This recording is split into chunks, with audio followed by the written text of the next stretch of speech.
video schedule! How's it going, guys? ShizuCats here with an overview on the newly released character Heathcote. Those of you who've played the original Octopath already know all about this character. He's the badass butler of House Ravus and the Chapter 1 boss of Therion's story. After beating Heathcote in the boss encounter, he reveals that he was just testing Therion to see if he was a suitable candidate to retrieve the stolen heirlooms of House Ravus, the Dragon Stones, and blackmails Therion into the task. As this is a prequel to the original, Heathcote is currently on a journey to retrieve the stolen stones himself. Now before I get into the overview, I also want to mention that there is a step-up banner for Fior and Sophia going on right now.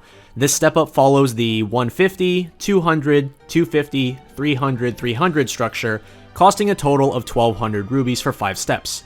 Do note that while future step-up banners guarantee one of the featured units as a 5-star on the 5th step, this particular step-up does not. It has a 15% rate for each Fior or Sophia, with the other 70% being split 6 ways between the other 5 stars. While this is a really high value package, I personally think it's too early to try to roll the entire step up despite its high value, and instead save towards big units that I'd expect to show up in the near future, such as Cyrus. That being said, the first couple steps being discounted I think are a small enough of a price that you could actually consider rolling these if you're itching for a quick upgrade.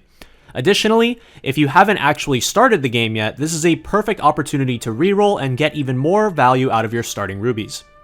Also, before I get into analyzing Heathcote, I noticed when I watched the Tressa trailer in English that they do not highlight the voice actors in the English trailers like they do in JP, and instead they highlight the town that the character is from. So I wanted to make a point to highlight each of them in any of my overviews. For Tressa, Ruriko Aoki is a voice actress and singer who, apart from her role as Tressa, is best known for her role as Rina Tada in the Idolmaster Cinderella Girls, which is actually where I knew her from prior to playing Octopath. Heathcote's seiyuu, Shozo Sasaki, is mainly known for playing elderly uncle mentor type side characters. In that sense, Heathcote is kind of the perfect fit, wouldn't you say? Now then, onto the overview. Heathcote's main attractions are his shield crack skills. As of his release, he's the only character in the game with access to a 3-hit shield crack, Triple Burst, which also doesn't require being a full 5-star. Triple Burst allows Heathcote to be relevant in pretty much any fight, with the ability to knock off enemy shields no matter what their weaknesses are. It's also an amazing tool for initiating breaks, being able to knock any enemy with 3 or less shields down to 0, and thanks to Heathcote's extremely high speed due to being a thief, he can reliably initiate in pretty much any fight. In addition to that, he has access to the 2-hit AoE dagger shield crack, Double Wide Burst, just like Viola. While Double Wide Burst is available without being a 5-star just like Triple Burst, he also gains an ability at 5-star called Storm Burst, which is a 2-hit AoE wind shield crack. It's honestly redundant, with the only advantage over Double Wide Burst being its ability to deal more damage against enemies that are weak to wind. Obviously, these abilities are only useful in fights with multiple enemies, and which one you take ultimately depends on whether or not enemies are weak to either dagger or wind. Whichever attacking types the enemies are weak to, you'll want to take that one for extra damage while simultaneously being able to break the shields of the ones who aren't weak to those attack types. Heathcote's other 5-star skill is Setsuna, the first 260 power skill in the game. This is a 1-hit dagger nuke with priority, meaning that it always goes first except against enemies coming out of break, who always get the first action. This skill having priority is honestly unnecessary and just makes the skill more expensive SP cost-wise. Heathcote is already more than fast enough to break most enemies without needing priority, and the priority can actually be detrimental in cases where you want to initiate a break with a unit other than Heathcote, and then follow it up with a big nuke.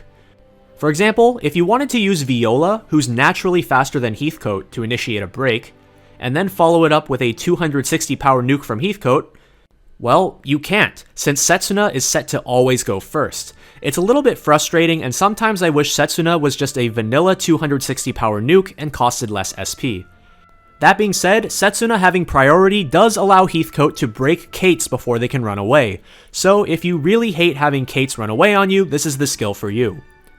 Outside of those skills, which are his most notable, he also has access to a regular 2-hit AoE dagger without shield crack, useful into groups of enemies that are already weak to dagger, as this saves you quite a bit of SP.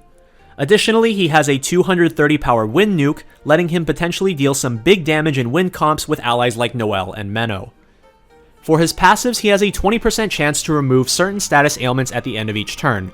Something that probably could have been a better passive instead, but it'll come in handy and save your butt at some point, so we take it.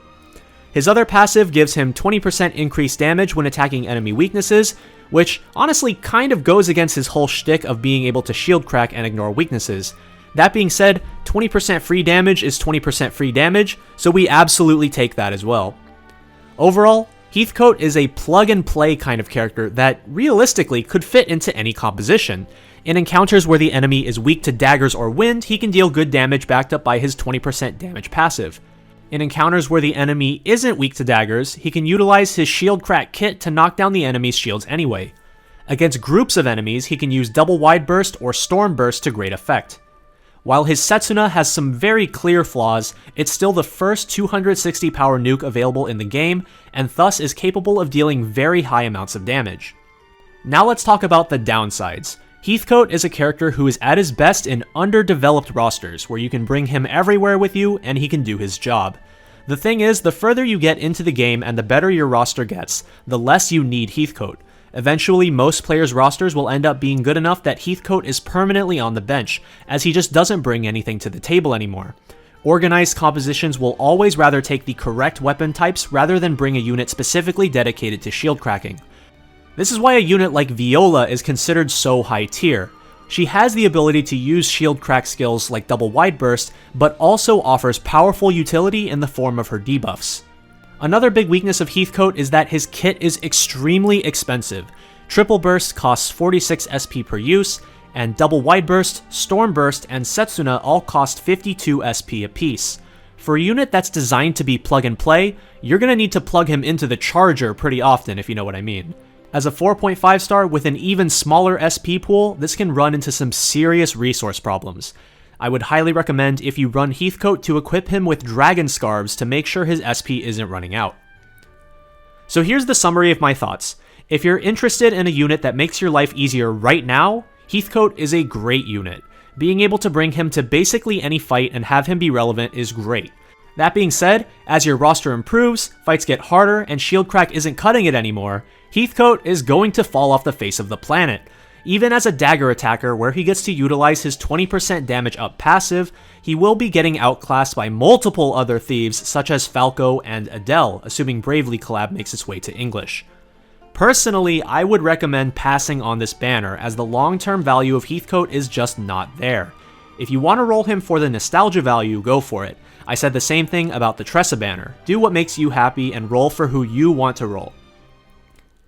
Now then, with that all out of the way, has anyone seen Nar? He was supposed to be on this banner with Heathcote and he's just not here. Like, I know he's not exactly a great unit, but where is he? Thanks for watching, everyone. With the new roadmap having just come out, I plan on making a video detailing all of the upcoming stuff, so stay tuned for that. I know you guys have been waiting on this Lynette guide video for ages, but both that video and the buff and debuff guide will have to take a back seat. As always, if you have any questions or comments, feel free to leave those down below, and until next time, this has been CotC. See ya!